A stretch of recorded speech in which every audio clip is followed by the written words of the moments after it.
You are tuned into the Student Entrepreneurs in Dentistry podcast, where we are here with two extraordinary gentlemen,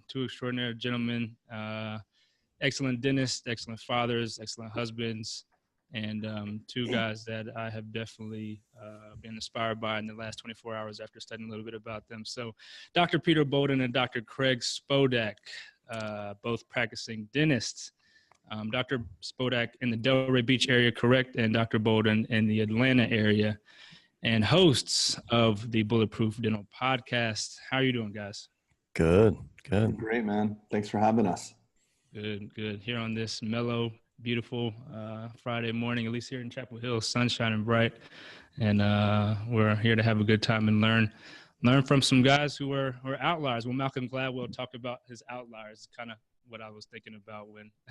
All right. You just stepped it up a notch there, Christian. Throwing out some Malcolm Gladwell at 8 a.m. All right. Yeah. Outliers. So are you a fan of it? So do you ascribe to the 10,000 hours being the expert? Oh, it probably takes more than 10,000. I don't think anyone ever becomes an expert. You know, it's always a learning process. But it actually took Craig about 8,000, he says. But that's a different story.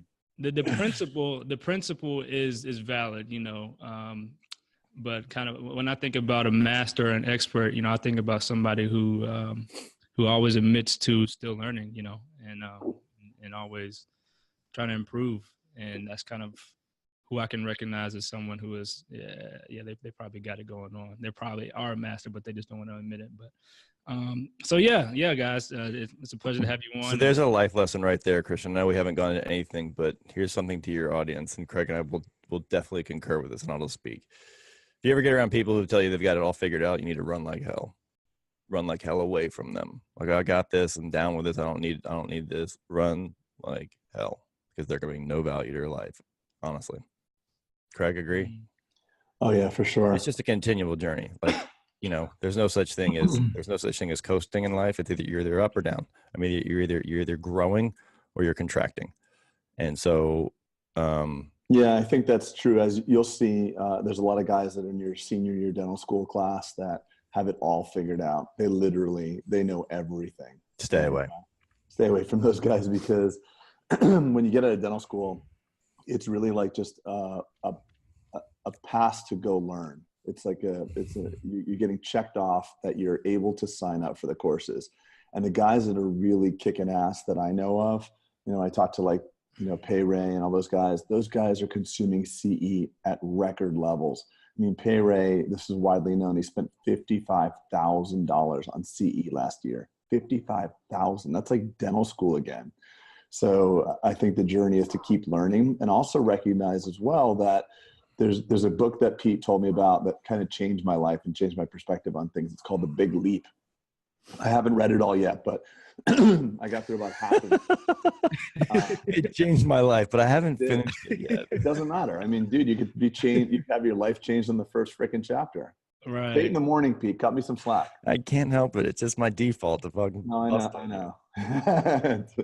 So this book actually had something really cool. And Pete, by the way, in full disclosure, you freaking sent that shit to me and you haven't even read it yet. It's a true story. That's a true story. So he's like, dude, you got to read this book. I'm like, I read half. I'm like, bro, it changed my life. I collect. He goes, well, I even haven't started it yet. I collect books. I do that like I collect Facebook friends. How do you recommend a book you haven't even freaking cracked? Because I read a couple pages and I was like, this is for Greg.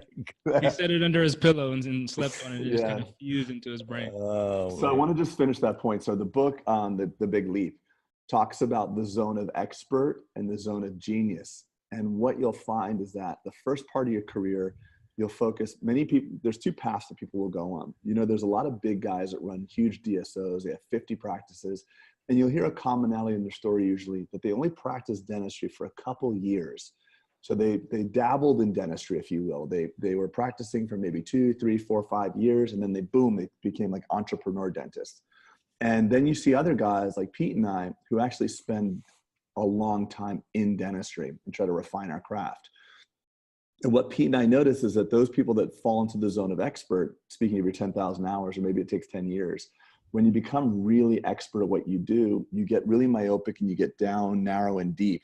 And then it's hard to get back up, because if you want to be an entrepreneur dentist, that's cool, but that's a macro focus. That's a 30,000 foot view of everything. If you're going to be in the trenches seeing patients, that's a super micro focus. I always say that dentists' successes and failures are micromillimeters, because that's what we're used to for a margin.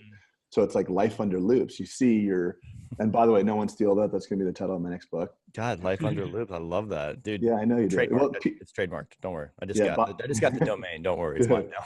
Well, this podcast not going live for a week, so we have some time. So life under loops is like everything that you have, every success and failure is in a micromillimeter. But business as a whole, if you're stuck on a micromillimeter, you're not going to freaking go anywhere.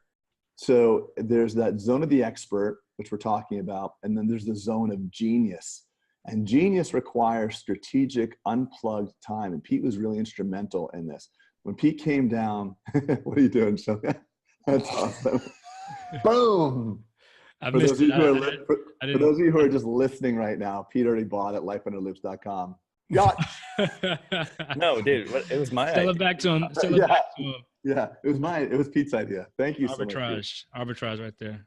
So what I'm trying to say, and I hope this is landing on certain people, is that and Pete was really instrumental for this for me, because I was going so fast, and Pete and I got off the phone call with a business partner of ours who's a lawyer, because we're working on a big idea, and this guy is running so fast.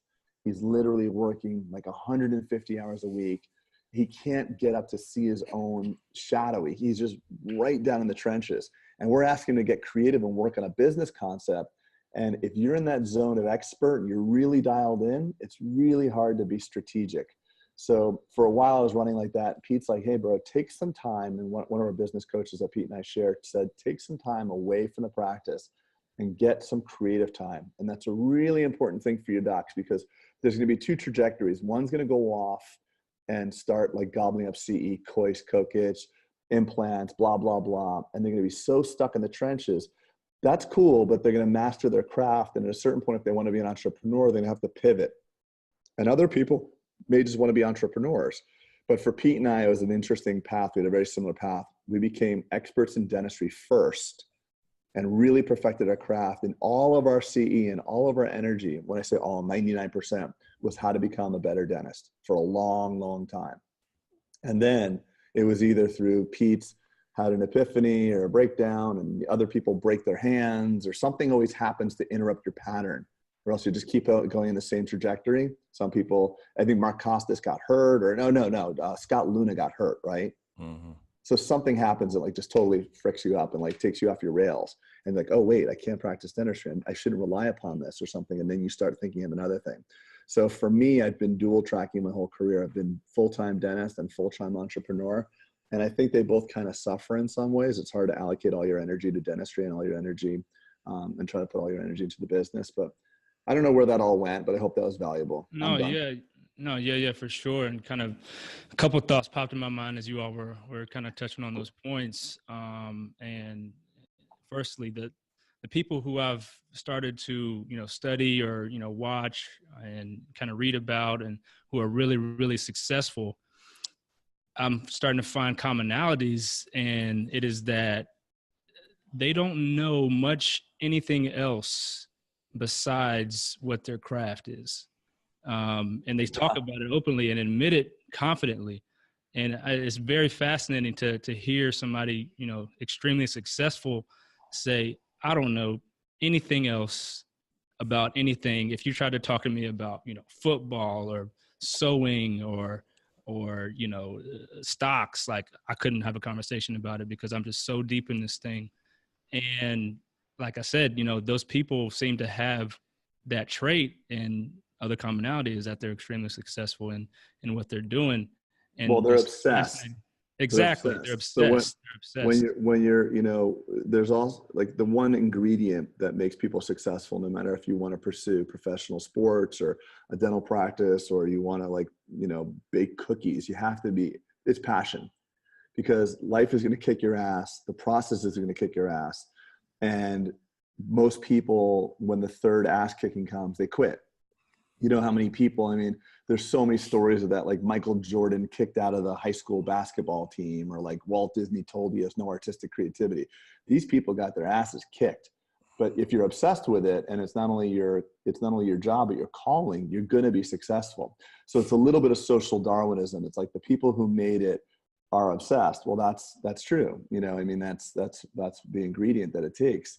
But they also don't have their they have their blinders up too. So I think a lot of the people that are listening and a lot of your colleagues at your level don't know what to do. And there's a certain freneticism as they graduate. Like, what am I supposed to do? Should I go to COIS? Should I go to Invisalign? Should I open up 4 practices? There's such a freneticism because there's so many experts that are telling you, dentist has to be CEO, dentist has to be this. And there's so many people, there's predatory consultants on the sidelines, and they have no fucking chops to talk to you about what you need to be doing. They're ready to charge you $30K, $40K, but they never even they're not even dentists, some of them. Or some of them just like, I'm sorry? Most. Yeah, most are not even dentists. And if they are dentists, they never even had we've actually talked to some people that run very successful consulting companies that are dentists that have told Pete and I, like, man, I wish I could run a practice like yours. Wow, what is your practice? Oh my God, how do you deal with that? I'm like, dude, you're talking to 50 people or have 50 people that have signed up for your stuff, and you have an office with 1 hygienist and 1 assistant that does $300,000 a year. So there's a lot of people in our space that don't have the credibility to tell people what to do, and it's misguiding a lot of dentists. And there's a lot of money in dentistry, and there's a lot of fear in dentistry, and those 2 combinations don't always serve the dentist. But I do believe, like with what you're doing, Christian, in this podcast, it's the meritocracy and the democratization of knowledge, because now all this shit is free. Everything's free now. We're just paying it forward. And you used to have to fly to San Diego and spend $5,000 on a long sales pitch just to get sold to sign up for a consulting company. Guess what? Just tune into your shit and get it all, or tune into our stuff and get it all. So I'm really excited about the end of that era of that predatory practice. And also, what's the right thing to do? Because I know people are wondering what the right thing to do is. The best thing to do is start with why, I believe. Figure out what you want to do and what type of life you want to live. And that's what's right for you. I mean, look at Michael Appa. Michael Appa has, 3 different practices and 3, all over the world. The guy's flying all over. Is that what you want? Maybe not, but that's what he wants. And there's guys like, there's guys that have 30 offices that are Medicaid offices, and they're, DSO, the dental directors of DSOs. I mean, is that what it's got to be personal. And it's not one size fits all. And the dialogue in dentistry is that this is what you have to do. And Pete and I stand for, it's really an expression of what your vision is. And everything goes in dentistry. It's literally like opening a restaurant. You can sell hamburgers, you can sell sushi, you could have 4 tables and make it all like everybody, and cook specially for people. You could have a frickin' cafeteria, a Golden Corral. Yeah, for sure. And welcome to my show, everybody, by the way. The Craig Spodak podcast. Hey, watch me. Sorry, I just got, you know what it is? Pontificate. Watch me pontificate. You got your coffee going? That's what it is, guys. Hey, it's Friday. Why not? Well, let's have a little fun in here. It's funny. I was watching an interview of Ray Dalio last night. Again, one of the guys and people in the world who are really, outliers, and try to learn as much from as I can. And during the interview, he was the guy asked him, what would you tell your 20-year-old self? The best advice you could tell your 20-year-old self, for success. And he was like, the best thing I could tell my 20-year-old self is that the best knowledge you could have is knowing what you don't know, and identifying that and admitting that and mitigating your risk through knowing what you don't know. Because, in his book, his book is excellent, Principles. And he talked about how, I don't know, it was maybe like mid 70s or 80s when he was first getting his hedge fund started, and he was making this huge claim and huge pronouncement that, the economy in like South America or something like that was going down, and America had these huge loans and was leveraged heavily over in those countries. And Ray Dalio was like, the economy is just going to go to shit because those countries are going to, start defaulting, and everybody prepare for the worst. And it didn't happen. And then he looked like a complete fool. And he made all his bets on that side and lost all his money. Was a huge prominent hedge fund manager at that point. Everybody shunned him. He got, kicked out of the industry and was, had a scarlet letter. And he used that as one of his huge life lessons to recognize that, even though you are confident in your space or whatever, you still have to identify and recognize the things you don't know. That's going to be the most important thing. Mm-hmm. The problem is, and that's a great story, and I was lucky to see something like that a long time ago. So imagine the problem is with what you don't know is like, so when you get out of dental school or any job, like imagine this like round pie chart, right? A round pie chart. So let's say the top sliver at 10% is stuff like, or 15%, like small slivers, stuff 15% here. And then stuff you don't know occupies another 15%. Because what you know and what you don't know, that 30% is still stuff you know. So dentists come out saying like, oh, I know how to prep a tooth. And then the other 15%, I don't know how to place an implant. But if you know you don't know it, you still know it.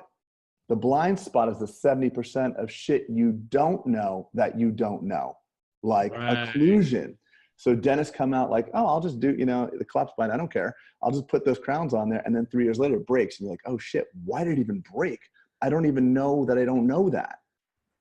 So that's, I hope that some people followed because you almost need a pie chart for it. There's the what you know and what you don't know, but it's still within the zone of knowing all the stuff you don't know. And that's why you're forever a beginner. So as you go through life, Pete and I are realizing now like, oh shit, we don't know shit. So for a while, we knew more 10 years ago. I was more, like 3 years ago, I was a lot more confident. So when did you all start realizing that then? When did you all like really come to the realization that, oh, I'm not as good as I thought I was. I need to. Well, it's not that you're not as good as you think you are. Right. It's just that you realize, so in some ways it's almost paradoxical because you become more confident when you know what you don't know. You become more confident because there's a subtle insecurity when you're a novice. It's an overconfidence. And that overconfidence is because you realize that you really don't know everything. And there's a freedom in knowing that you don't know it all. And when you're able to have the ability to say, I don't know what that is, or I'm not sure about that, it actually creates Christian, more that's why a lot of people, like I contend, feel like they don't go next level because next level is scary. It involves a completely different skill set. And once you get to a place where you're coasting and you feel like you're in that zone of expert and you're like, I got this, taking another leap, you look back and you say, God, that journey was hard and I just got here. I don't want to do it again. So going next level is usually people talk about it. They hashtag it. But like, let's be real. It requires a completely different skill set because what got you here won't get you there. And so that is, I think kind of that's what Craig is saying. And I'm just kind of dumbing it down. I'm not going to pull up pie charts. But I think you, to your question, when did you guys realize that? And whenever you decide that like, okay, I want to go here, you recognize that there's a completely different set of skills that you need. And you can either look at that in two ways. You can be fearful and kind of retract, or you can be excited because now you've got something else to master, something else to conquer, something else that's going to kick your ass. And you have to almost relish in the fact that you're going to get your ass kicked because it's going to happen. So for you all, when you found out that, okay, I don't know what I don't know and I need to know more, what were your steps in taking it to the next level? Like, what did you go out of your way to do? So it wasn't, Craig, so just like Craig is saying, he says, start with a why. And I think that's good. But to me, that's a little bit like ubiquitous. I don't really know. So I am a lot more, I need more actionable steps. So I always start with what I call just a desired outcome. What do I want this to look like? Right. And then I just reverse engineer that. So I was saying, like, I'm just going to say hypothetical. I want 10 practices, right? by 2000, again, this is a total hypothetical, by 2025, I want 10 practices. So by 2024, I should have done this. And by 2023, I should have done this. And then as you get into the kind of the years, the 2-year plan, as you're to the present, you really start breaking it down monthly. And like you need to, because look, a plan, what am I trying to say? A plan without a goal without a plan. A goal without a plan is just a hope. And then hoping is not going to get you anywhere. So your question, I think, was like, how do we do that, or how do we decide that? And I think it's you have to like look at the granular steps that's going to get you to where you want to be, and identifying and be self-aware. Like, okay, I lack that skill. I don't know how to talk to people very well. I'm going to go take a public speaking course. Or, you know what? I'm a pretty shitty marketer.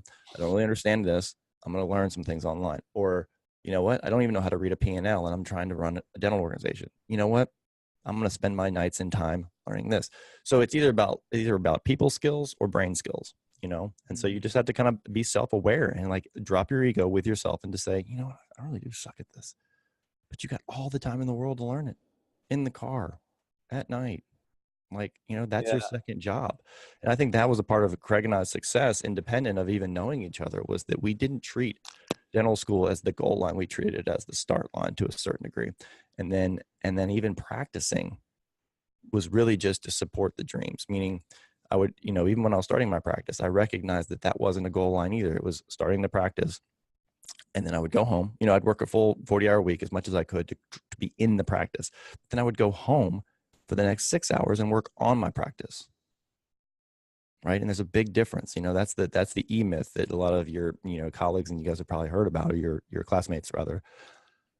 The E-myth, so usually it takes kind of working on your business and in your business in the beginning, and you just have to do both. And I want to just jump on to what Pete says too, because I think it's really important when I'm listening to what Pete's saying, it resonates with me.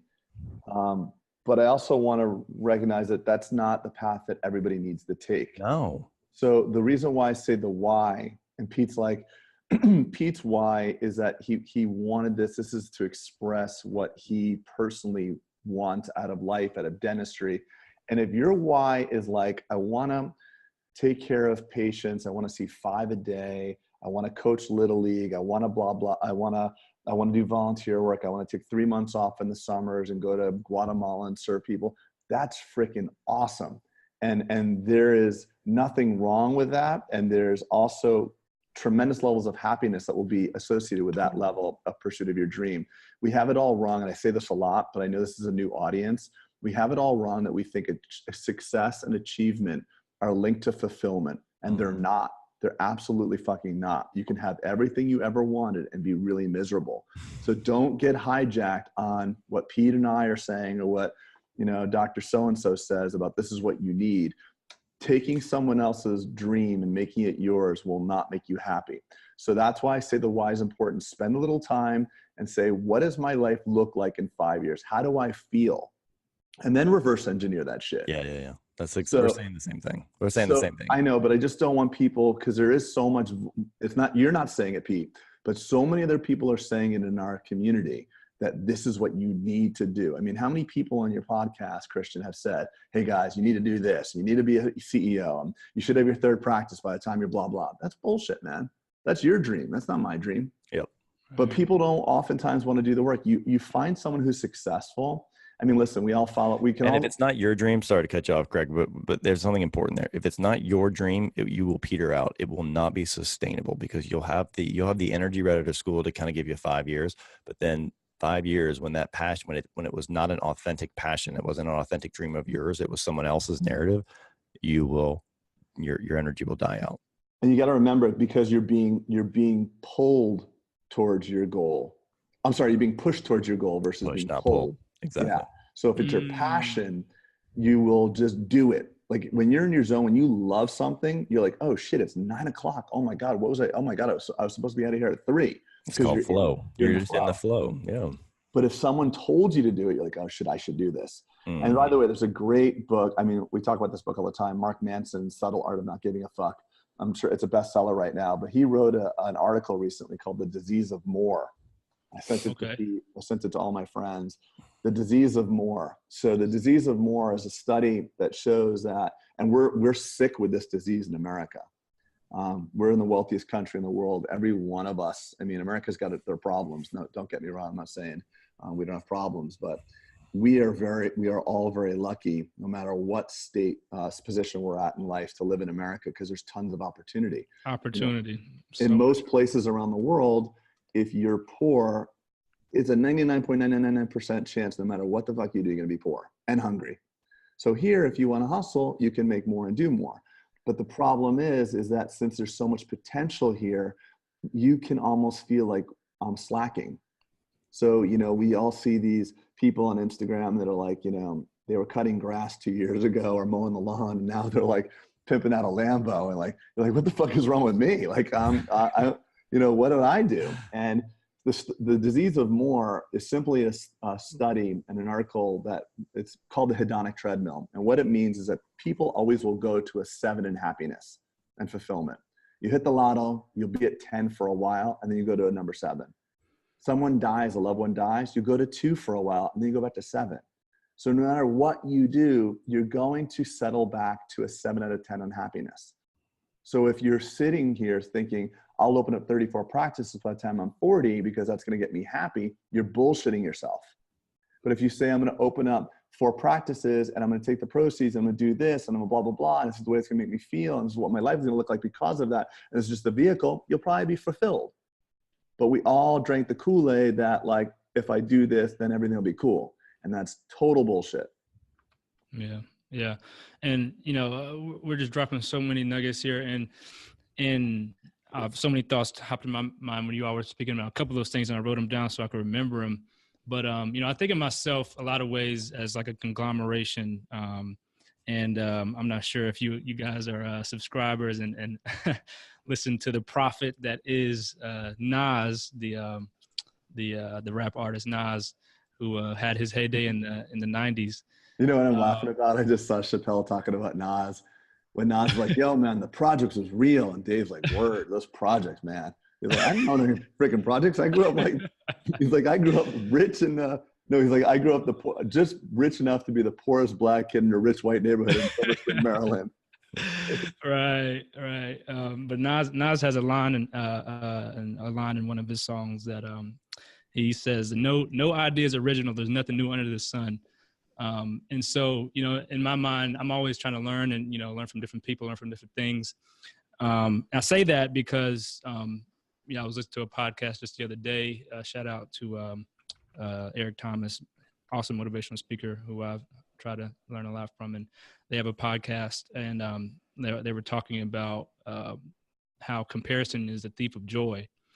And how when you try to, like you were saying, like both of you all were saying, when you try to compare yourself to what other people have, or compare your goals, or compare your status to what other people have, it never amounts to any kind of joy, because you'll never have what they have, and you'll never be what they'll be.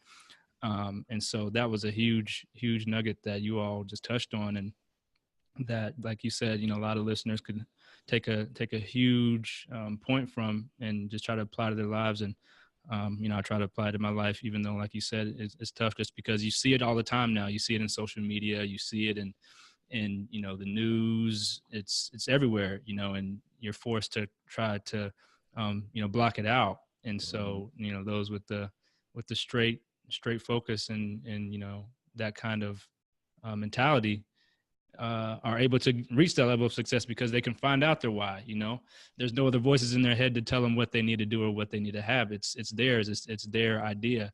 And so that was a huge point. But also the push-pull kind of thing.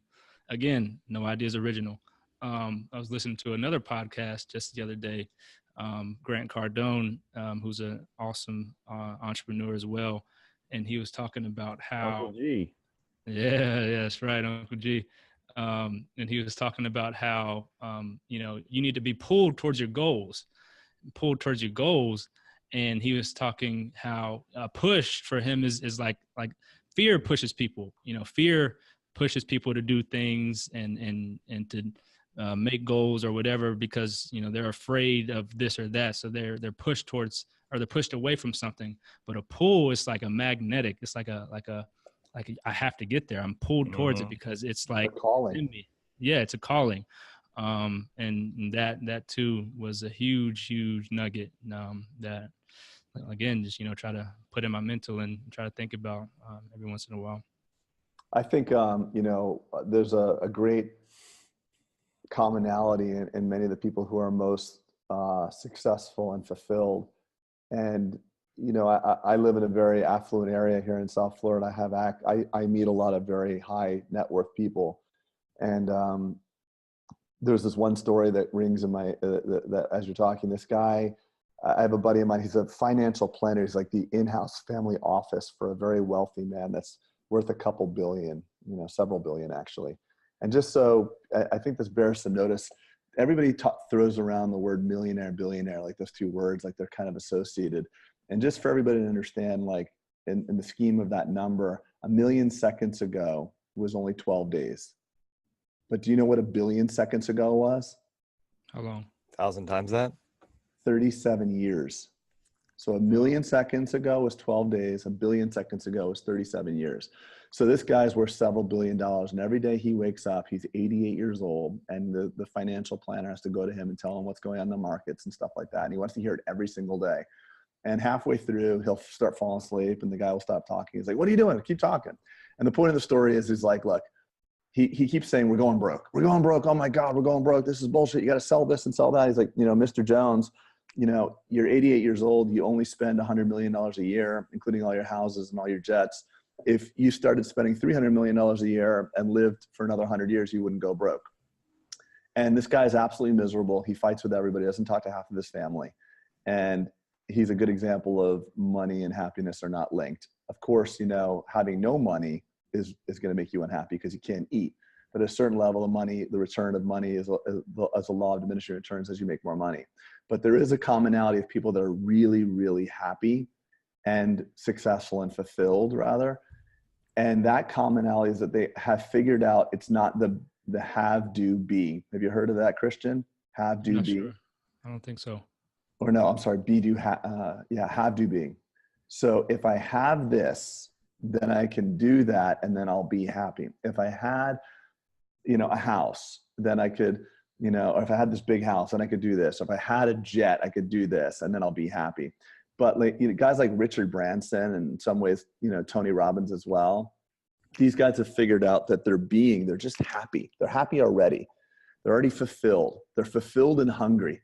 So if you can happily achieve versus achieve to be happy, and that's a Tonyism, then you're going to not only be happier, but more shit's going to show up in your life. So if you can get yourself as a daily practice in a state of being happy, fulfilled, grateful, loving, and all that, life will like kind of bring you more of that. And I think that's the challenge, is going through life and going through the ups and downs and still finding ways to be grateful. And that, I think that's the secret. It's almost like doing what you want, even though you don't have to do it, or like getting to work if you don't have to work. Like my dad's 77, knock on wood. He doesn't have to work, but he's working anyway. I mean, that's nirvana for me. If someone gave me a big check or I hit the lotto, I'd probably still do exactly what I'm doing, but I'd just be happier because I don't have to do it. So I think if you can get in that state of being where you're happy and fulfilled, then everything gets a lot easier. Richard Branson's the master of that. I was lucky enough to be with him for a week and just watching how happy this dude is. So light. What was that like? Just cool. He's just at ease. He treats everybody really kind. He's fully present with everybody. He's not talking to you and, you know, looking at the phone, looking around. He engages with every person. And I said, like, this can't be real. So I was kiteboarding with the guys that were kiteboarding with him, and they all work on the island. And I was just saying, like, hey guys, what's he like when, you know, behind closed doors? What's he like when no one's around? He's like, he's exactly the same. He's just total at peace, loving, happy. And because of that, people are drawn to him, want to do more business with him, and shit goes his way. You know, he's not this angry rich guy that like is bossing. He's not, you know, the Stephen Jobs.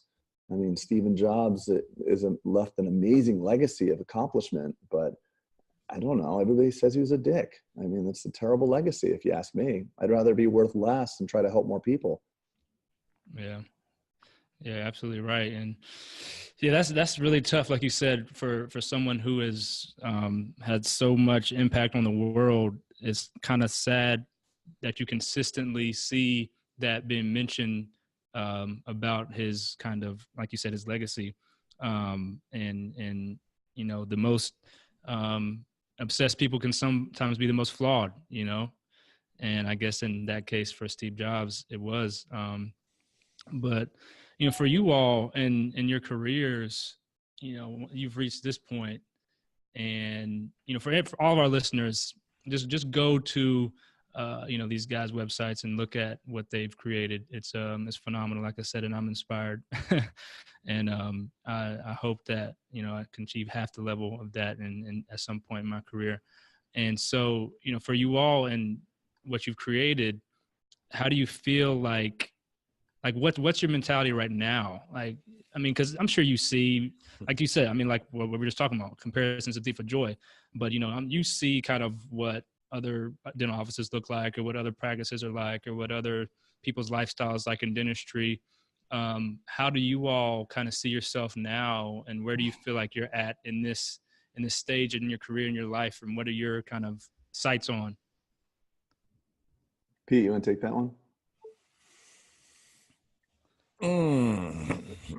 So Christian, distill it down for me, because you had a lot in that. What do you actually want to answer? You want to hear what's next kind of for us, and how we're going to do it? Or What I'm saying is, you all, from what I've seen, have outliers of practices, or you know, lifestyles, or you know, whatever you want to call it. So now that you are the, you know, at that level, what is your mentality right now? Got it. Towards what you want to do, or you know, accomplish?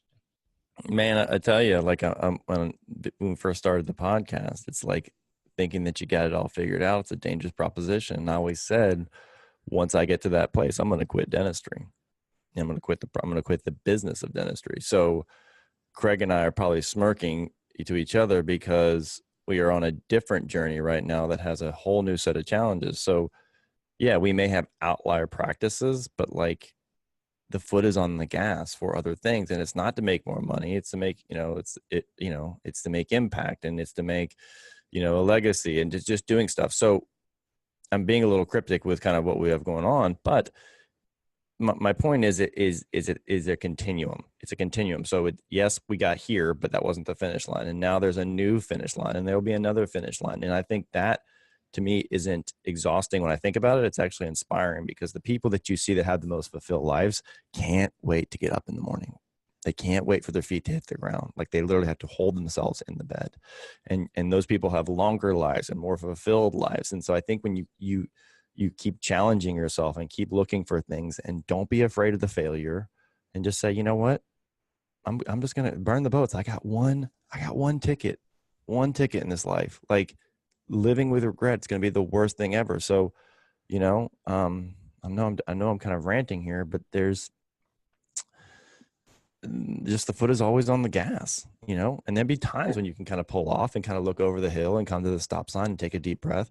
But like, I think you just need to be committed to the trip, committed to the journey, and committed to kind of bettering yourself, whether that's your practice, the people around you, or your journey and what you want to accomplish. Because like I said, every day I think about, I have one ticket. I just turned 43 a couple of days ago. And whenever you have a birthday, you're like, shit, you know, it's a ticker. It's ticking down. Right. And I've got, you know, a couple of lifetimes of shit I want to do.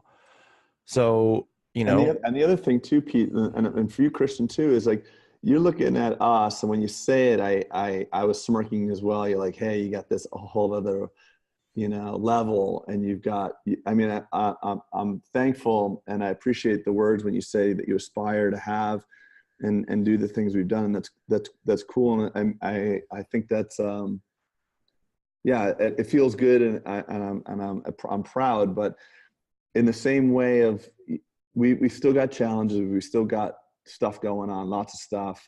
And the good thing is we've got a good friendship. And I think that is something that you need other people. You're the product of the 5 people you spend the most amount of time with. So You know, he can like, I'll call him sometimes and be like, hey, something's off in your voice. Are you good? I'm like, yeah, I'm good. But you know, my P&L, blah, blah, blah. He's like, dude, I got this. Yeah, I had this thing. I had to move some money or whatever. So if you have a good support network, but also people that are pushing you, because progress, long-term progress equals happiness. Mm-hmm. And if you're not growing in some way, like if my practice like blew up and I had no ability to work there, I would be immediately on something else. Like I'd be investigate, or if I had tons of money and I couldn't work in dentistry and I couldn't do anything in dentistry, I'd probably be like obsessed about like building a boat. Or I'd do something that I would just be, you know, I'm going to do something all the time. And progress doesn't always mean successes, right? Like failures are progress in my mind, you know? Right. So it's just accelerated learning. That's all a failure is. You just, you know, and I've had, Oh God, we both have, you know, right. But it's, I think it's accelerated our trajectory into finding out like, oh shit, that didn't work. Like, you know, you get up, you lick your wounds and you roll off in a different direction. And I think a lot of people that, you know, that I see, will get punched in the gut and they'll stay down they'll stay down.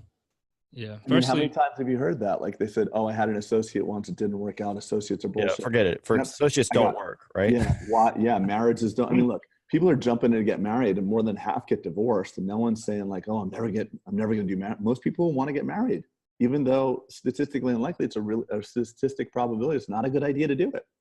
Yeah. Oh, partners. I had a partner once. Yeah. Partners you never take a partner. Mm-hmm. Yeah. Yeah. So first, I want you all to touch on that, what you just talked about the friendship group and the synergy, because, you know, Dr. Spodak, you're in Delray Beach. Dr. Boulden, you're in Atlanta. You know, as far as anybody else knows, you all don't have any kind of you know, incentive to, you know, motivate each other or be a part of each other's lives. So talk about that synergy that you all have created and, you know, how you all have been able to exponentially use each other as that kind of motivating factor and motivation. Can I, Craig, I want to take this because I see this as a pervasive problem in my career. I saw this as a pervasive problem. There's going to be people that come into your life that they play the zero-sum game, and you need to be super aware, situationally aware of who those people are in your life and cut them out. Meaning that if you win, they feel like they lose because there's not enough. They live in this mindset of scarcity, not abundance.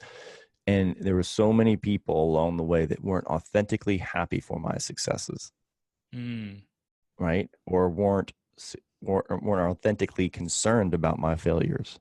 They were almost, you know, secretly happy. And I'm not saying this was like a huge problem in my life, but you'll see these people. And I think dentistry, unfortunately, has a bigger contingency of that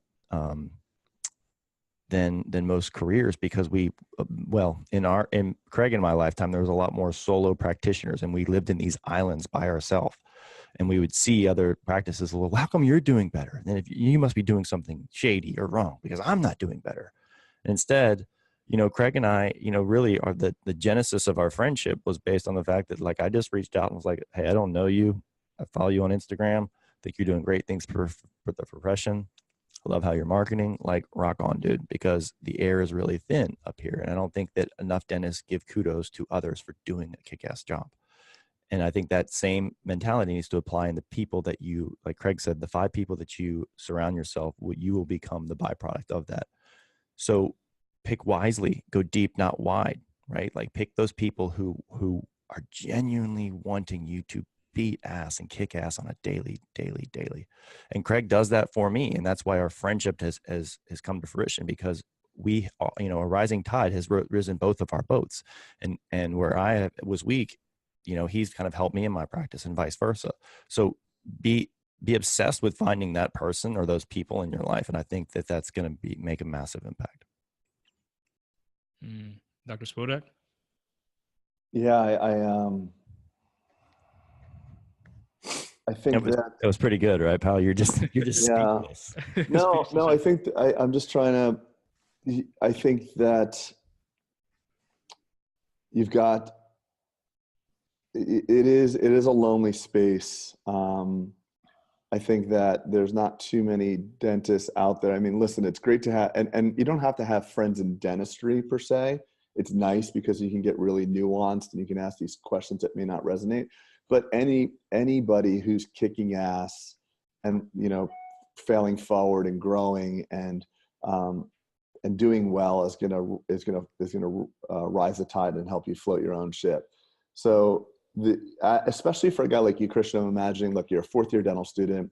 So you're in this weird space of like, there's a lot of guys you grew up with, probably maybe didn't complete college, and they're your friends that nothing's changed. Like, where'd you grow up? Charlotte, North Carolina. Yeah. So you go back to Charlotte and there's like, hey, remember the high school football game? Like, no, I don't really think about that anymore. That was not the highlight of my life. Right. It's like, I think one of the biggest curses, and I don't know if this is just anecdotal or it's proven, but it's like people peak at different points. You can peak in high school, or you can continually peak throughout life. So if you're like the star of the high school and everything's great, you hang on to that. And I think it's important to grow. And I think it's always good. You don't want to drop your friends because there's always a special place for them. But sometimes you have to create a little distance. To what Pete was saying, there are people out there that not that they want anything bad for you, because they don't believe that, but your success makes them feel bad. Makes them say, oh shit, Christian's kicking ass. Christian went to dental school. Why am I not Why am I not doing well? You know, he's an asshole. People don't figure out that. No one wants to look in the mirror. No one wants to take accountability. That's why I love it when dentists want to pick our brains about our marketing. We're like, okay, let's look at your P&L. Oh, well, I don't really have one. Well, what do you spend on supplies? Well, I don't know. And then they don't call back. So I'm like, okay, get your P&L, get your numbers, and I'll give you an hour of my time. Just call me when you have it. They don't call again because no one wants to do the work. Everybody wants to hit the easy button. I mean, like, follow The Rock on Instagram. Shit, that guy's doing more. I mean, it was working, man. He's doing work more than all of us. I mean, Tony Robbins, I have the pleasure of having a personal relationship with him. I can't do what that guy does in a day if he gave me the whole week. So success leaves clues, and you get rewarded in public for what you're doing in private. So it's all about what you're willing to do, what work you're willing to do. And I look at what Pete does, and Pete does work. Damn, he does work. The reason why his profit is better than mine is because he gets down in it and looks at it. He'll say to me like, hey, what's your margin in this? He's like, you don't fucking know. I don't know right now. I don't know what that, but I'm being penalized for it. I mean, look behind you. Pete's got that whiteboard out. He's got his brain works in a very different way. And if you can find people to synergize with, like Pete and I have, that he has a whole different complementary skill set to what I have. I have skills that he doesn't, but he has skills that I don't, and that's powerful.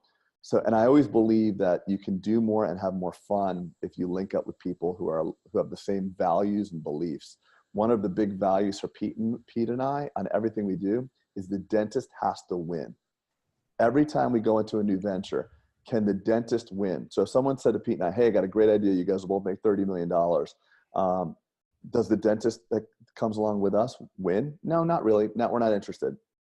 We don't want to do it. Like when we wrote our book, the first thing with the ghostwriter, the editor said, and the ghostwriter that helped us, so what are you selling? We're like, we're not selling anything. Well, why are you writing a book? It's going to cost you a lot of money. Like we want the dentist to win. We want to pay it forward. And there is a way to make everything in this world a win-win-win. And if you win and someone else loses, you actually didn't really win. So I say, find friends that have complementary skill sets and find partners that have the same values. If your values are aligned, you can weather anything. Yeah, absolutely. I don't want to take up too much more of you all's time, but I do want to touch on what you all talked about with failure, and then we'll ask our last question that we have, that we ask all of our guests. But you all did just mention how failure has played a huge part in you all's lives, and how a lot of people, after the third time they get knocked down, they never get back up and never try again. So what experiences, however much you all want to talk about in detail or not, have played a huge part of you all's lives, and the failures that you've had, but have learned more about those than anything else? What experiences have you all had of those? Got so many. Yeah, I mean, there's really not to be There really is just so many. And I think instead of giving you kind of examples of like the failures, I think it's important. What I'd like to say is the time you have to look at your environment, right? And the time to take risks is typically when you're out of school, unfortunately. And I don't mean be risky. I mean, but the time to think big, because really like the fallback at that point, you're just taking care of yourself. But, you know, Craig and I have families and hundreds of employees and, you know, and we just can't be belligerent and like do moonshot things all the time because we have a lot of people that are depending on us. So I would say my advice would be to don't, even right out of school, like don't be afraid of mistakes. Again, what I'm not saying is be belligerent and just be like, oh, I'm just going to try this. Like be intentional, be strategic, but don't be fearful and go for it. If that's what you want, if that's what you know is going to fulfill you, like Craig is saying, like know your why, reverse engineer it. But if it's big, like don't be scared, like just go for it. Because like, what's the repercussion from that? Like if it's just you, you know, because a lot of your classmates probably aren't married or single or whatever. Like they don't have a lot of responsibilities other than yourself at that point. What are the repercussions? Like, you know, I always told myself, like, I'm going to start a practice, and everyone's like, don't do that. You're going to, that's financial suicide, starting your own practice, right? You're so young and you're going to do a startup. You're going to do a fee for service startup. You are an idiot. And like, I just took all this energy. I took it. And that was great. I actually loved it because I was like, you know, now it just gave me fuel. And I kept telling me, I smile at these people. I just in my head, I'd be like, okay, you fueled me for a year and you fueled me for a year and you fueled me, because I don't want to go back to you and be like, yeah, you were right. You were right. So I was just obsessed. And maybe that was the wrong type of obsession because I wanted to prove everyone wrong, but it was obsession. Yeah. So I don't want to interrupt you, but one of my best friends just, you know, we have a group that's awesome. You know, a number of guys that I'm really close with and who I'm very blessed to have in my life. And he just sent us a text this morning. He was like, you know, the most when your idea, when 90% of the people talk about your idea and tell you that it's impossible, that's when you know you have the right idea, because everybody else is scared of it except you. But yeah, go ahead. That was a great point that you just mentioned. And then sometimes you have a bad idea. yeah. And 90% of people, I mean, I listen, Pete and I are working on a big concept. I took it to all these people. I said, poke holes in this, because if some smart people who love me and want to see me do well could tear it apart, I would have listened. And in the immortal words of Mike Tyson, everyone's got a plan until they get punched in the mouth. I think you said it. Everybody's got a plan. That's more Michael Jackson. A little bit higher pitched voice. I think it's everyone's got a plan until they get punched in the mouth.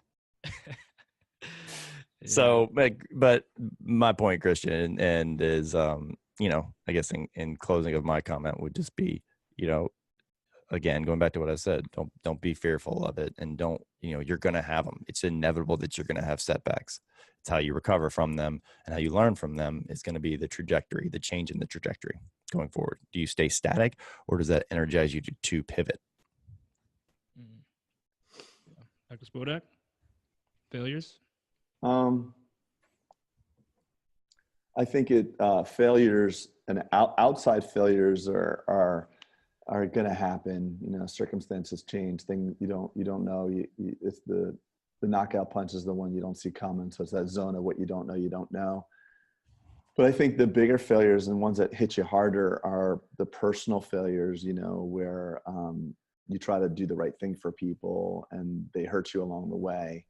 And I think that if you want to rise up and do something big, the target on your back will grow and people will try to tear you down, even though you're not trying to hurt anybody. People want to hurt you back. So I think that a friend of mine told me that people are symbols. You're a symbol. So even you, Christian, doing a podcast, being, you know, a leader in your class, there's other people like freaking Christian, you know, thinks he's better than me, you know, I don't know. People are like that though. Mm-hmm. There's something that your drive and your passion and your leadership and you doing it, even though you're doing it from a pure intent to help people, it will bother people. And my advice is if you live by people's praise, you'll die by their criticism. So at a certain point, it's not you, it's what you stand for that they get upset about, and it brings out stuff out of them.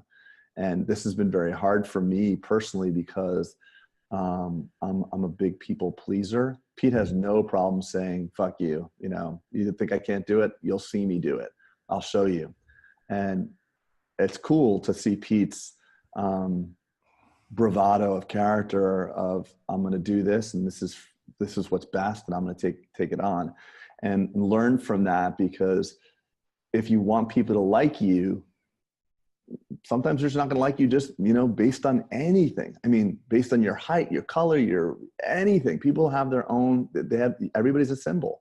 And that's been a hard thing for me to learn, because when you're ostracized for doing something great or trying to help people, and you know in your heart you help people, and they pushed you down or tell you were bad or did something wrong, and you know it's not true, you can identify with that victimization. You can be a victim, and that's a dark place. So failure, don't identify with your failure. Failure is out here, has nothing to do with you. So whatever happens, and every great successful person has been knocked down so many times, they just don't really talk about it that much. There's other people who are not successful who had, like, they stubbed their fucking toe. They never really had a failure. They fell and they stubbed their toe and they twisted their ankle. And all you hear about is, oh yeah, I got married once, and oh my God, or I had a business partner, he stole all my stuff, and I'm not doing that anymore. That's why I'm working at Applebee's now, because partnerships don't work. They became the failure. They identified and created their story, their emotional home around the failure. Successful people are like, yeah, I got, you know, that guy screwed me up, and I got embezzled from, and that happened, but then it led me to this and led me to that, and blah, blah, blah. Yeah, nothing happens by mistake, you know, and you'll see that as you get a little bit more age on you and wisdom. And I truly believe that. Like, Craig and I have both had massive setbacks, but then when you look at them in the context of a few years of your runway, you look back and you're like, it happened for a reason. And maybe that's our faith, and maybe it's everyone has their own different belief system, but everything, you know, it's just weird how life, and you have to be in that mindset. Life is happening for you, even when bad shit happens. Yeah, absolutely. Not to you. It's happening for you, right? So that's Tony, by the way. That is Tony. And Christian, I know you wanted some specific examples. We give tons. So if your listeners are wanting to hear more of us pontificate and curse and do stuff like that, they can go to our podcast, and that we actually have, like, we always talk about, like, just like this granular piece of failure or granular piece of success. So, but I think it's important to hear a 30,000 foot view on our theories on this, if you will. Yeah, agreed. Completely agree. And yeah, definitely going to recommend everyone go over to the Bulletproof Dental podcast, and check you guys out. And just want to, before our last question that we asked all of our guests, want to thank you all for coming on this beautiful Friday morning and spending some time. And you all could have been doing, I'm sure, anything else with your families, with your business, whatever, but you decided to join us. Like I mentioned, Michael couldn't join us this morning. He was a little bit busy, but join us for the podcast. So thank you all, and really appreciate you all's wisdom and nuggets that you've been dropping. So for our last question that we asked all of our guests, if you all could provide a piece of advice to a dental student at 3 different stages of their dental career, what would it be? And those stages are: the first day of dental school, when they first step in; second stage, right when they're getting into clinic; and third stage, the day they graduate. What piece of advice would you offer those 3 different stages? Shit. Can I go first? Yeah. Okay. But don't take too long. I won't. I'll do it in 30. I'll do it in 60 seconds. First day of dental school. Figure out your total tuition and expenses that you're going to spend, whatever it's going to be, and the amount of class hours you're going to have, and divide how much each hour of class is going to cost you. Because you'll sit up straight in your seat, because like, you bought Hamilton tickets or whatever and realize, shit, this show is $350 for the next hour. I'm not going to take a bathroom break. Okay, so just figure it out that your hour in class, every hour you're spending $300. I've never heard that, Craig. I love it's because it's mine, but it's going to be yours. Peter's buying right now. Yeah, I'm writing a book called Under the Loops right now, and now I'm going to put that in. Yeah. So figure out how much each hour is, because you need to know the value of each hour you're going to spend. I would do that calculation right away. So that's the first thing. And then what was the second stage? Because I had the third stage. Right in the clinic. First clinical day. Okay, clinical, I would say recognize that you have a special privilege that you are allowed to, through your touch and through your demeanor, help another human being in a capacity that only a fraction of a percent have. The way you touch people, the way you talk to them, and recognize that they're scared and that this is a very, very lofty permission that you've been granted, a blessing to be able to help a person. And never forget that. This is the first day that you're allowed to help another human being. You have implied permission to care for them, to put your hands on them in a caring way, in a loving way, in a helpful way. And recognize that that's the rest of your life, that you always have to do what's right for them. Every patient, no matter what they say or do to you, are just, it's a cry for help. If they're being nasty to you, it's just a cry for help, and try your best. But when they're total dicks, to get rid of them. but recognize that it's a huge blessing that you're able to help people. And then the day of graduating dental school, I would say to really celebrate, because I think there's a instant like, what's next? And when I graduated dental school, I went on a 1-week bike trip, solo bike trip. And I biked all around, and it was really, I say, take some time, even if it's alone time, and really just celebrate, because I think in life, there's always like the what's next. And the fact that you made it through and graduated is it's such an exponential feat of accomplishment that you're able to do that, able to redefine yourself to be this person that can get through dental school and do it. I think needs to be a long, protracted internal celebration. I'm not talking celebration of getting drunk and popping bottles and shit like that. I'm talking about a solo celebration. Oh, that's what I did, actually. Yeah. I mean, you can do that for a night or two, but really, really take a moment and relish in the pride that you have for yourself. We never allow ourselves to be proud, and I think that's important. Okay, that was cool. I like that. Yeah, top that, Pete. Well, No, I'm kidding. So first day, I would kind of agree with. I would acknowledge that for myself and say, look, this was hard to get into. Dental school is hard as shit to get into, right? Acknowledge the fact that you're here. Acknowledge that it's going to be a hard journey. Acknowledge that you need to take a lot of deep breaths, because it's going to be daunting and overwhelming. And I almost quit dental school 2 legit times. Okay. So there's going to be times. I didn't know that. Yeah, dude. I almost, I mean, I was in the office quitting. No way. Mm-hmm. Yeah. Oh, we gotta bring that up in the next podcast. So just know that, like, don't quit, deep breaths. It's going to be hard, but, preparation and stuff like that. So that would be my first day is hard, because, I don't really have any advice, because you're going to be just bewildered by everything that's happening. And it's, I remember being an undergraduate and it being like, okay, I've got a class here and a class there and a class here, and like a couple hours, the rest of the day is mine. Like, dental school is an 8 to 5 job, and then you have studying after that. So, and I wasn't gifted being the guy who could just read something and be cool. Like, I had to literally hustle my way through, because I barely got in.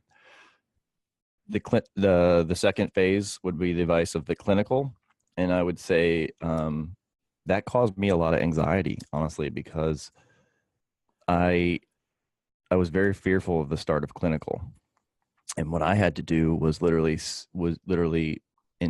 I had to revert back to what I would do in athletics, and I would literally envision the entire game going on in my head. So I'd wake up and I'd say, all right, I'm going to go to the gym. I'm going to drink this water. I'm going to do this. And I'm going to see this. I'm going to score a touchdown. I'm going to do this. And I would literally play out the entire game in my head. And I had to do that because I was anxious about the sports stuff. And so I had to actually do the same thing clinically. I knew what to do. I just hadn't played the game yet. I hadn't done a rep yet. I hadn't taken a snap yet in the clinical setting.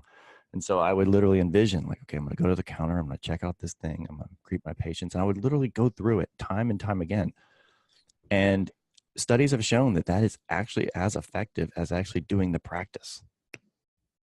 So do that until you get comfortable. And again, you're going to have setbacks in clinical, and like, you're going to think like, God, I'm the worst dentist. I'm all thumbs and blah, blah, blah. I would think that. I would look at my classmates. I'm like, how are you doing so great in my head, And so I was a lab tech in Germany for 10 years before I came right. And I was like, God, I'm all thought, like, what's going on? I hate myself, And so you're just going to have those periods. And And, just remember it's a journey, not a sprint. And then the end of school, like Craig, I would say congrats. Pat yourself on the back and maybe have a cocktail or two. But congratulations, the hard work's just beginning, unfortunately. And that shouldn't be, it's a different kind of hard work. It's not someone, pushing you and saying work hard. It's actually your own hard work and your own passion. But the hard work is now just beginning. Awesome. Well, gentlemen, thank you so much for joining us, and really appreciate what you all are doing. Best of luck in the near future and in the long future. And I can't wait to see what you all are going to be up to next. I can't wait to see what you all are going to be dropping down the pipeline for everyone out there in the dental space. So hope to connect soon, and God bless. Right, hey, Christian, I want to say thank you for what you're doing as well, man. I appreciate that you're a leader. Like, we can tell your leadership style, and that you're consuming all this information on your own, Grant Cardone, and all this learning, and you're paying it forward. You're on a great track, and this has been a very proud affiliation for us. So thank you for this time. Pete and I appreciate it. Ditto, yeah, appreciate it, Christian, and yeah, keep in touch, man. We want to see your journey along the way, because if I was a betting man, I would bet that there's going to be a lot of wins for you, because like Craig alluded to, if you're already taking the steps. I mean, if someone said, hey, you need to do a podcast and be in dental school, I'd have been like, you need to go yourself, but so, when you're going next, you're already going next level in your dental, in your career. So I will be excited to watch your journey. So, and if you need help, or if you need advice along the way, we've got the scars to prove it. So best of luck to you, my friend. Hey, many thanks, gentlemen. We'll talk soon. Okay. Yes, sir. Thank you.